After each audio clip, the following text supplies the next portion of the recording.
নমস্কার বন্ধুরা, আশা করি আপনারা সবাই খুব ভালো আছেন। আজকে কিন্তু আমি রঙ্গন গাছের পরিচর্যা নিয়ে আপনাদের সামনে হাজির হয়েছি। এই যে আমার সামনে দুটো রঙ্গন গাছ দেখতে পাচ্ছেন, এই রঙ্গন গাছটা কিন্তু আমি নিজেই কাটিং থেকে বানিয়েছি। আর এই রঙ্গন গাছটা কিন্তু আমি নার্সারি থেকে কিনেছি। এগুলোর বয়স 1 বছর। আর আজকে আমরা জানবো যে এই রঙ্গন গাছ আমরা কোথায় পাবো এবং এই রঙ্গন গাছের জন্য মাটি কেমনভাবে আমরা তৈরি করব, এর পটের সাইজেই বা কেমন হবে এবং এর জন্য আমরা জল কিভাবে দেব, একে আমরা কোথায় রাখবো, আর এই গাছে আমরা খাবার কিভাবে দেব, কতদিন অন্তর অন্তর কী খাবার দেব, ফাঙ্গিসাইড পেস্টিসাইডই বা কীভাবে একে অ্যাপ্লাই করব, আর এর মাটি অ্যাসিডিক, সেই অ্যাসিডিক সয়েলই বা আমরা কীভাবে বানাবো, আর এই গাছটা কিভাবে আমরা প্রপাগেশন করব, আর এই গাছে কোনো রোগ বা কিছুর আক্রমণ হয় কি না তার প্রতিকারের সম্বন্ধে আমরা জেনে নেব। আর সবার শেষে কিন্তু আমরা জানব যে এই গাছ কিভাবে পরিচর্যা করলে আমাদের আরও বেশি ফুল আমরা পেতে পারি, তার টিপস কিন্তু শেষে থাকছে। তাহলে চলুন ভিডিওটা শুরু করা যায়।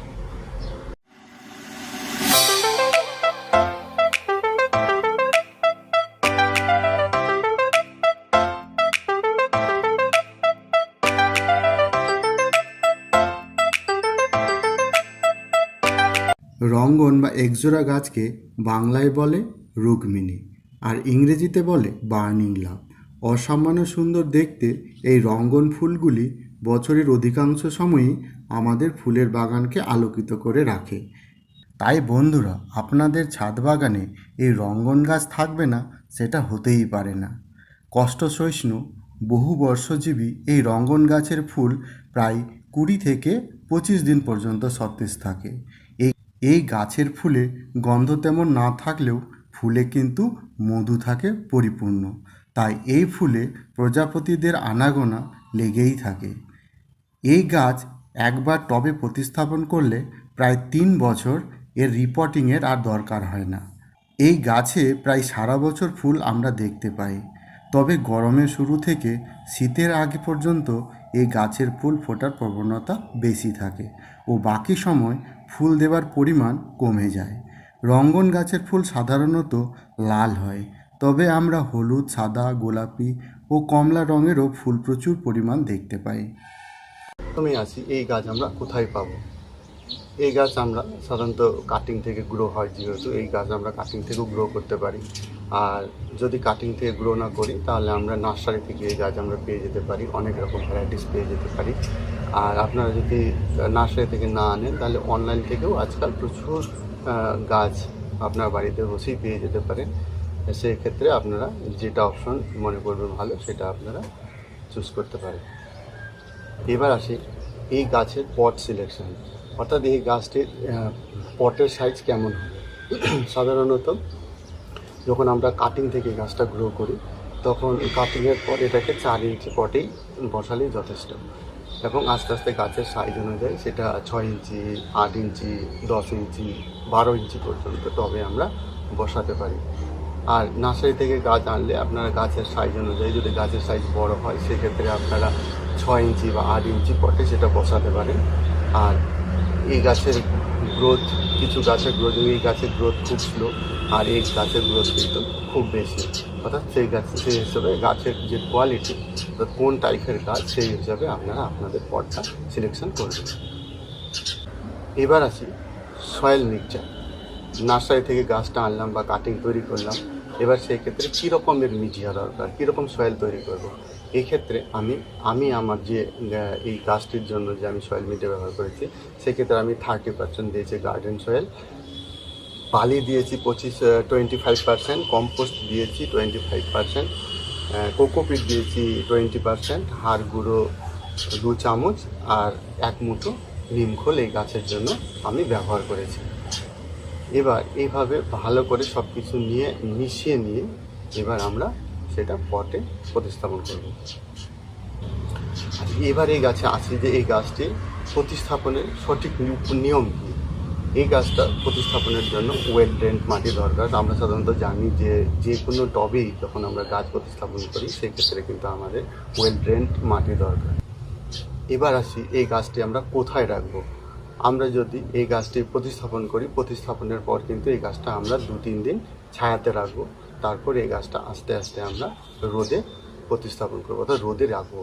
এটা সানলাভিং একটা প্ল্যান্ট এবং সূর্যের আলো পছন্দ করে, অর্থাৎ যেরকম সূর্যের আলো পাবে সেরকম কিন্তু গাছটা সতেজ এবং সবুজ থাকবে এবং ফুলও আপনাকে ভালো দেবে। অর্থাৎ সেই জন্য আপনাকে এই গাছটিতে মিনিমাম 6 ঘন্টা থেকে 8 ঘন্টা রোদ কিন্তু আপনাকে এই গাছটি দিতেই হবে।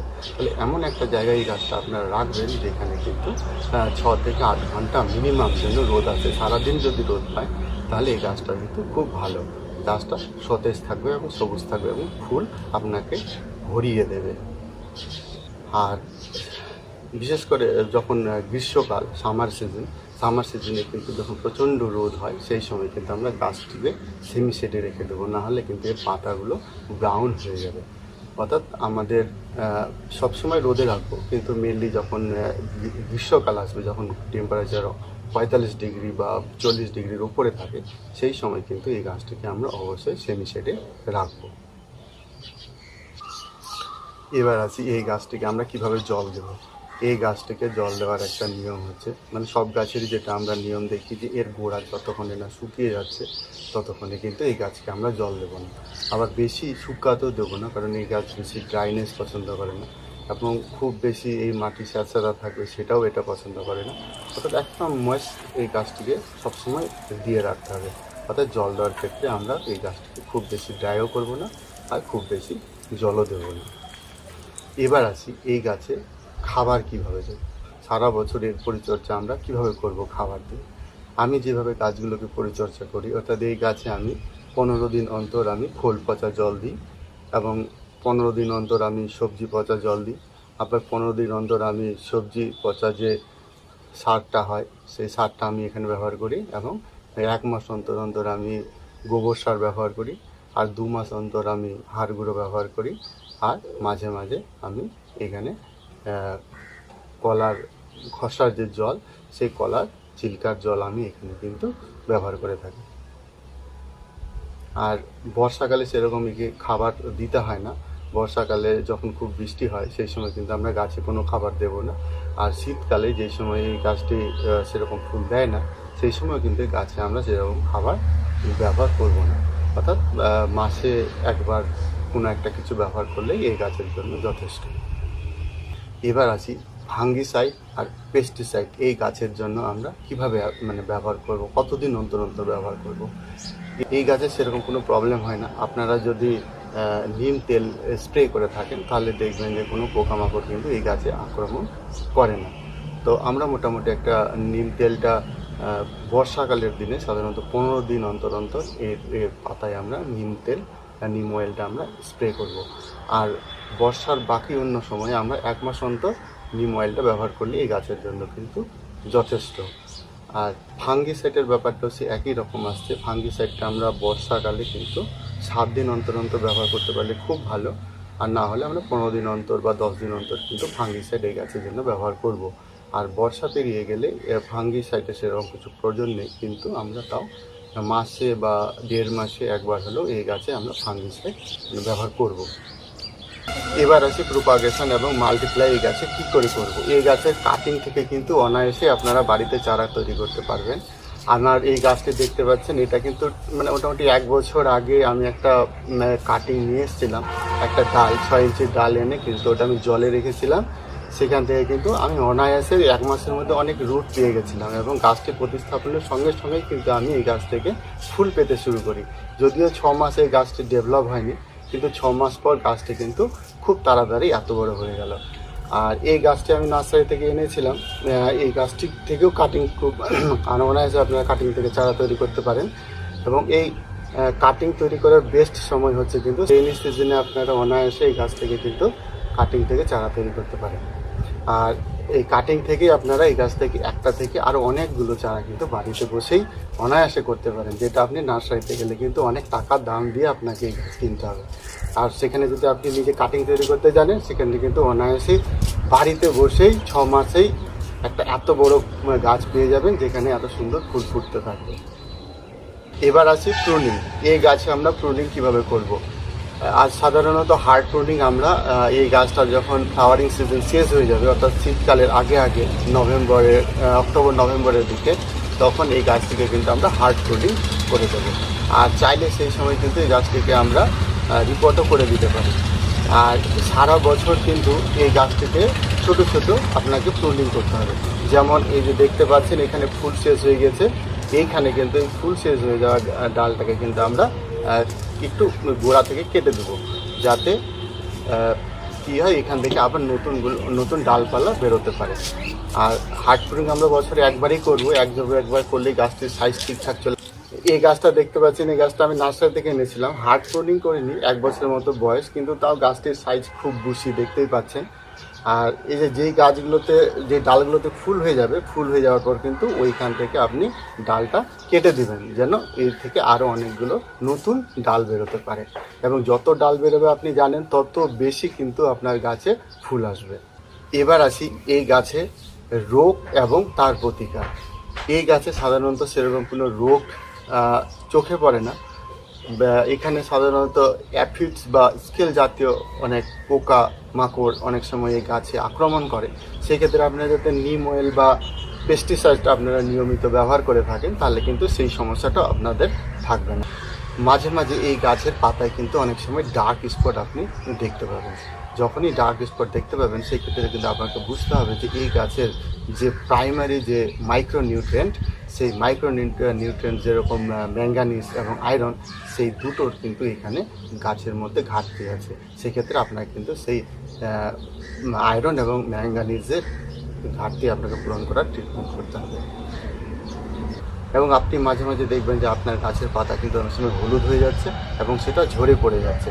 সেক্ষেত্রে কিন্তু আপনি বুঝবেন যে আপনি আপনার গাছে ওভার ওয়াটারিং করে ফেলেছেন। সেক্ষেত্রে আপনি জল দেওয়ার ক্ষেত্রে একটু নিয়ন্ত্রণ রাখবেন, তাহলেই গাছটি ঠিক থাকবে।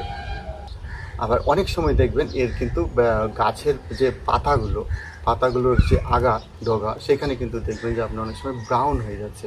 সেটা এই গাছে না, সব গাছেই আমরা যদি গাছের আগা দেখি সবসময় ব্রাউন হয়ে যাচ্ছে, সেক্ষেত্রে কিন্তু আমরা বুঝবো যে আমাদের এই গাছটার যতটা রোদ সহ্য করার ক্ষমতা, তার থেকে কিন্তু এই গাছটি বেশি সূর্যের আলো পাচ্ছে, সানলাইট পাচ্ছে। সেই জন্য এই গাছটির পাতা কিন্তু ব্রাউন হয়ে যাচ্ছে। সেক্ষেত্রে আমাদের এর সান এক্সপোজার, অর্থাৎ সূর্যের আলোতে রাখার যে ডিউরেশন, সেটা কিন্তু আমাদের একটু কমিয়ে ফেলতে হবে। বিশেষ করে এটা সামার সিজনে আমরা এই প্রবলেমটা দেখতে পাই। আর এই গাছে কিন্তু আপনারা একদম ওভার ওয়াটারিং করবেন না। আমরা জানি ওভার ওয়াটারিং শুধু এই গাছে কেন, সব গাছেই কিন্তু ওভার ওয়াটারিংয়ের জন্য অনেক রকম প্রবলেম গাছে আসতে থাকে। তো ওয়াটারিং করার সময় আমাদের কিন্তু এই গাছটির সঠিক নিয়ম জেনেই কিন্তু এই গাছকে ওয়াটারিং করা দরকার। কারণ ওভার ওয়াটারিং থেকে কিন্তু ফাঙ্গাস গাছে অ্যাটাক হয় এবং সেখান থেকে কিন্তু বিভিন্ন রকম রোগ এই গাছে ছড়িয়ে পড়ে। এবার আসি, এই গাছ কিন্তু অ্যাসিডিক সয়েল পছন্দ করে, এবং অ্যাসিডিক সয়েল পছন্দ করার জন্য এর মাটি কিন্তু আমাদের একটু অ্যাসিডিক রাখতে হবে। আপনারা যদিও জানবেন না, যে আমরা বুঝতে পারি না যে আমাদের এই টবের মাটির পিএইচ লেভেল কীরকম। সেক্ষেত্রে আমরা মোটামুটি ধরেই নেব যে আমাদের এখানে পিএইচ লেভেল অ্যাসিডিক দরকার এই গাছের জন্য। সেই জন্য আমাদের অ্যাসিডিক করার জন্য আপনাদের এই গাছটিকে কিন্তু চা পাতা বা কফির গুঁড়ো আর বা ফিটকিরি, অনেক রকম পদ্ধতি আছে যার মাধ্যমে আপনারা এই গাছটিকে অ্যাসিডিক সয়েল তৈরি করতে পারেন।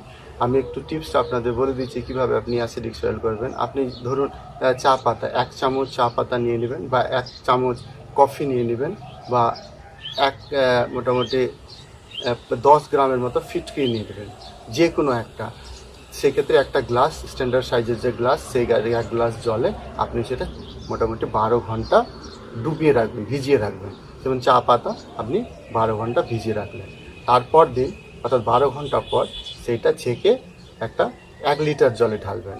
এবং 1 লিটার জলটা কিন্তু আপনি মোটামুটি এই 8 ইঞ্চি টবে হাফ লিটার, বা আপনার যদি 12 ইঞ্চি টব হয় সেক্ষেত্রে কিন্তু 1 লিটার গোটাটাই এই টবের মধ্যে দিয়ে দেবেন। আর এটা মোটামুটি 1 মাস অন্তর করলেই এই গাছটির অ্যাসিডিক সয়েল ঠিক থাকবে এবং এই গাছটি সুস্থ থাকবে এবং খাবারগুলো গ্রহণ করতে পারবে। এবার আসি কিছু টিপস, যে কারণে এই গাছটিকে আমরা ভালো ফুল পেতে পারি এবং গাছটি ঠিক থাকে। প্রথম শর্ত হচ্ছে এই গাছটিকে কিন্তু সানলাইটে রাখতে হবে, কারণ এটা হচ্ছে সানলাভিং প্ল্যান্ট। সূর্যের আলোতে আপনি যত ভালো এটাকে রাখবেন, তত কিন্তু এই গাছের কিন্তু আপনি ফুল যেমন পাবেন, এবং গাছটিও কিন্তু সুস্থ থাকবে এবং দেখতেও সবুজ থাকবে। সেক্ষেত্রে আপনাকে গাছটি কিন্তু অবশ্যই সূর্যের আলোতে রাখতে হবে। আর নিয়মিত মোটামুটি খাবার দেবেন, যে খাবারটা বললাম, অর্থাৎ 15 দিন 7 দিন অন্তর অন্তর এই গাছে কিছু না কিছু অল্টারনেট খাবার আপনি দিতে থাকবেন। আর গাছের ফুল হয়ে গেলে কিন্তু গাছের ফুলের ডগাটা অবশ্যই কেটে দেবেন, যাতে আরও নতুন কচি পাতা বেরোতে পারে, ডগা বেরোতে পারে, যেখান থেকে আপনার আরও বেশি ফুল আপনি পেতে পারেন। আর মোটামুটি এই হলো আজকের আমাদের রঙ্গন গাছের পরিচর্যা। আশা করি আপনাদের ভিডিওটা খুব ভালো লাগলো। ভালো লাগলে অবশ্যই আমার এই চ্যানেলটাকে সাবস্ক্রাইব করবেন, অবশ্যই লাইক করবেন, এবং কিছু কোয়ারি থাকলে অবশ্যই কমেন্ট করবেন, এবং শেয়ার করে আরও সবাইকে এই গাছ সম্বন্ধে আপডেট করে দেবেন।